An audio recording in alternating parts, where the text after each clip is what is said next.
안녕하세요. 가끔씩 와서 글을 읽어보는 30대 중반 직장인입니다.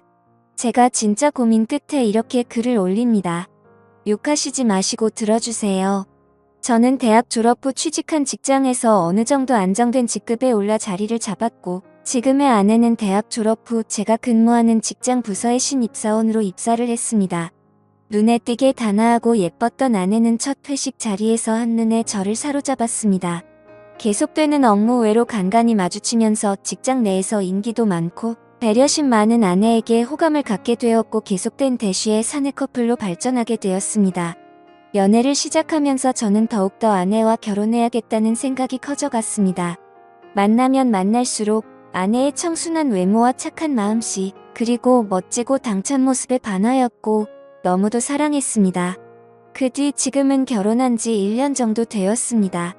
제가 장모님을 처음 뵀던 날, 그러니까 아내의 본가에 결혼 허락받으러 인사를 갔습니다. 결혼 전에 장모님 장인어른을 뵈러 갔을 때만 해도 장모님에 대한 이런 감정은 전혀 없었습니다. 그 전까지 여러 번 아내로부터 장모님에 대해 이야기를 들어왔고 실제로도 그런 분이셨습니다.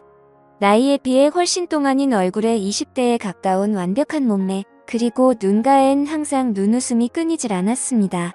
젊으셨을 때 남자들에게 인기를 많이 받으셔서 능력 좋으신 장인어른께서 열정적으로 결혼을 추진하셔서 20대 초반에 결혼을 하시고 제 아내를 낳으셨답니다. 장모님께 한눈에 반한 장인어른이 장모님이 아니면 안 되겠다고 바로 장인어른의 본가에 인사를 시켰고, 장인어른은 더군다나 장모님 지인분들과도 충분히 깊은 관계에 있어서 만날 때마다 대놓고 결혼할 사이라고 양가에 이미 허락을 받았다면서 소문을 다 내셨다네요. 그만큼 장모님을 놓치기 싫으셨단 거죠. 그리고 장모님 댁에선 어디 하나 부족한 거 없고 너무도 적극적인 장인어른을 흡족해 하셨답니다. 뿐만 아니라 지금도 여유로우시지만 더 풍족하셨던 장인어른은 온갖 뇌물과 한심으로 장모님 댁 식구들을 꽉 잡고 있어서 장모님은 그러한 분위기에 휩쓸려 당연히 결혼해야 하는 것 마냥 등 떠밀리듯이 결혼을 순식간에 하셨답니다. 그렇기 때문에 저하고 나이 차이가 10살도 안 되시는 나름 젊은 장모님이십니다. 우리 장모님은 영화 배우 이영애를 닮아서 아우라가 풍기는 그런 이미지이십니다. 외모도 아주 닮으셨습니다.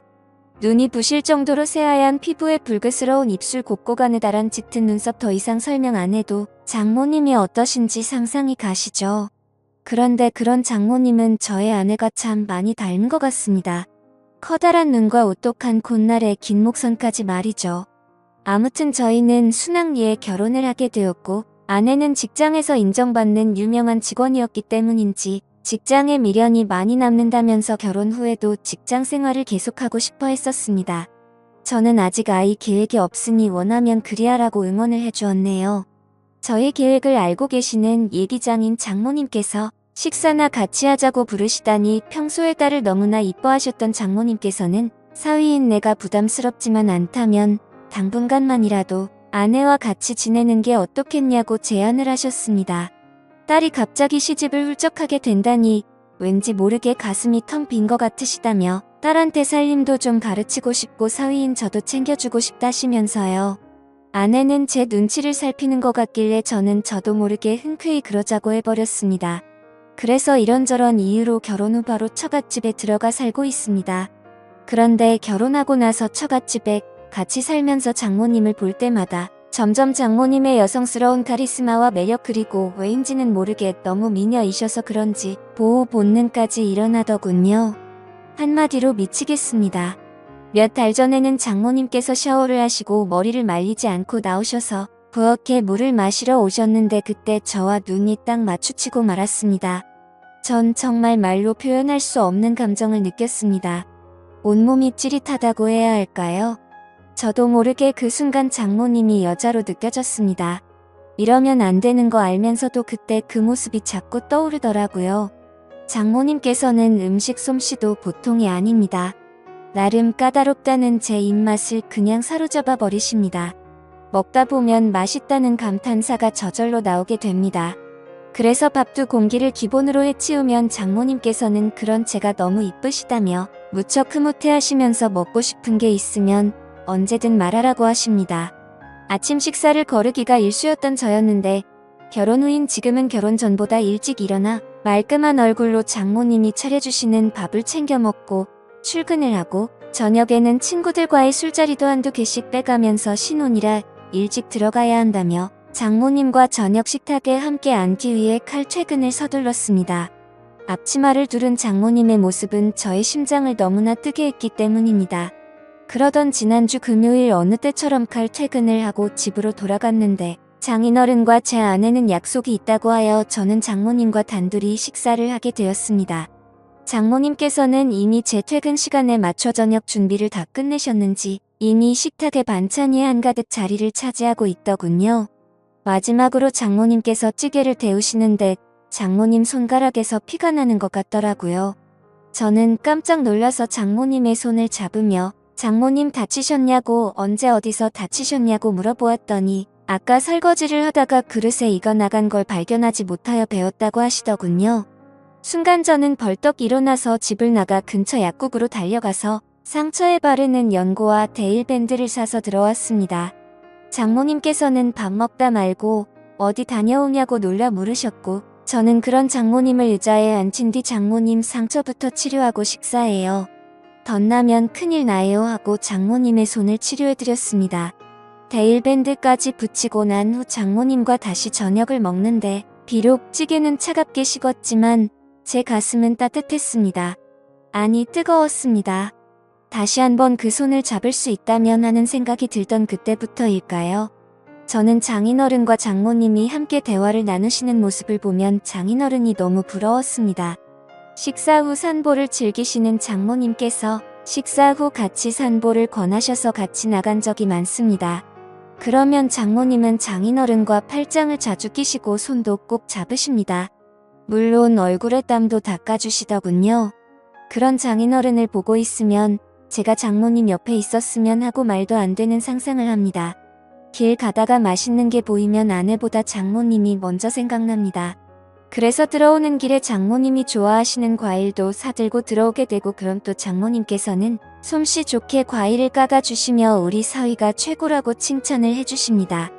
장모님은 요리하는 걸 참 좋아하시는데요. 주말엔 요리를 배워보겠다고 제가 나섰습니다.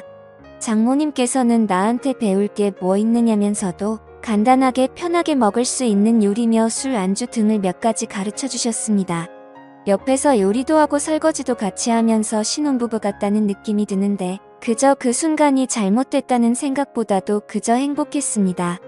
이번 주말엔 제가 장모님께 배운 요리라며 나름 근사한 저녁을 선사했습니다. 물론 아내와 나 그리고 장인어른과 장모님은 장모님과 함께 만든 요리에 와인도 곁들여 즐거운 시간을 보내게 되었고요.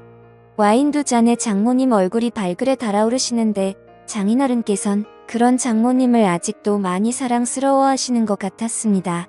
근데 저는 그 모습이 사랑스러우면서도 질투 같은 감정이 솟구쳐 오르더군요. 아내의 외모가 장모님을 정말 많이 닮기는 했지만 아내에겐 찾을 수 없는 묘한 매력이 장모님에겐 있었습니다. 얼큰하게 취기가 오르신 장인어른께서는 먼저 방으로 들어가셨고 와이프도 내일 약속이 있다면서 자리를 먼저 떴고 뒷정리를 하시려고 일어나시는 장모님께 저는 아쉬운 마음에 한 잔만 더 하고 뒷정리는 제가 하겠다고 하자 장모님께선 안주가 떨어졌다며 뚝딱하고 안주를 하나 해주셨습니다. 장모님께서 안주 접시를 내려놓는 순간 전 장모님 볼에 뽀뽀를 해버릴 뻔했습니다. 순간 정신이 번쩍 들더라고요. 물론 장모님은 눈치를 못 채신 듯 했습니다. 그건 정말 지금도 다행이다 싶습니다. 그 뒤로도 장모님은 제 눈에 수시로 아른거립니다. 출장을 가서도 아내의 것보다 장모님의 선물이 눈에 들어오고요. 그래서 장모님 것만 사드릴 수가 없어서 아내 것도 같이 사서 드린 적도 여러 번입니다. 그러면 장모님께서는 수줍은 소녀마냥 내 것도 챙겨주냐며 행복해하십니다. 장모님께서 취하시는 동작 하나하나마다 얼마나 좋은지 저는 그냥 그런 장모님을 보고만 있으면 절로 미소가 지어집니다. 아내 없이 저 혼자 있을 때 그런 동작들을 떠올리며 혼자 피식 웃기도 합니다. 제 이름을 불러주시는 장모님의 목소리가 너무 좋습니다. 출장에 가서도 아내의 안부를 묻는 전화를 일부러 집 전화로 해서 장모님의 목소리를 듣기 위해 통화를 하고 출근을 해서도 서류를 잃은 것 같다며 엉뚱한 서류를 핑계로 장모님과 통화를 하곤 했습니다. 그럴 때면 장모님은 맑고 차분한 목소리로 걱정도 해주시고 격려도 해주셨습니다. 그 목소리에 감동이라고 해야 하나? 제겐 더 없이 활력소가 되더군요. 그렇다고 제 아내를 사랑하지 않는 건 아닙니다. 하지만 지금 제 눈동자 마음 머릿속은 아내보다 장모님이 더 많이 차지하고 계신 건 사실입니다. 욕먹을 것 같지만 더 솔직히 말하면 장모님과 제가 이런 관계로 얽히지 않았다면 좋았을 텐데라는 생각이 듭니다. 장모님의 남자가 되고 싶은 마음이 없지는 않습니다. 그런데 불가능한 건 압니다. 잘합니다. 독한 마음에 몇 개월 뒤에 분가를 할까 생각도 합니다만 그렇다고 지금의 제 마음이 사라질까요? 평생 보고 살아야 하는 장모 사위 관계인데 언젠간 제가 장모님을 봐도 아무렇지도 않을 날이 올까요? 정말 미치겠습니다. 좋은 의견 댓글로 부탁드려요.